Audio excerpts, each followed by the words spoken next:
जोबन होई फ्यूज जे करबे तू यूज होई चढ़ल तोर जवानी छोड़ता काहे पानी इहे रानी जोबन होई फ्यूज जे करबे तू यूज होई चढ़ल तोर जवानी छोड़ता काहे पानी लौकी तो बनी न्यूज जदी उठी से तार लौकी तो बनी न्यूज जदी उठी से तार होई तोर दोनों इंडिकेटर होई तोर दोनों इंडिकेटर तेरे दोनों इंडिकेटर हाय रे दो इंडिकेटर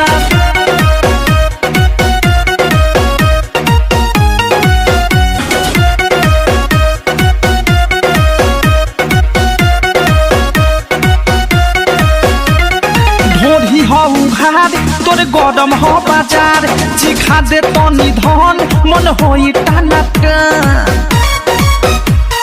दादा हरे दादा ढोढ़ी हो घाट तोर गरम हो बाजार चिखा दे तनी धन मन होई टाना टन धोली कोनो कोली फंस जाई में डर धोली कोनो कोली फंस जाई में डर होई तोर दोनों इंडिकेटर होई तोर दोनों इंडिकेटर तेरे दोनों इंडिकेटर हाय रे दो इंडिकेटर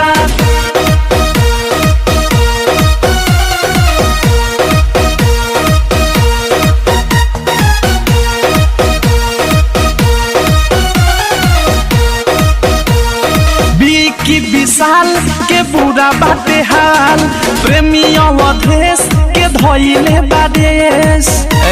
सुनती हो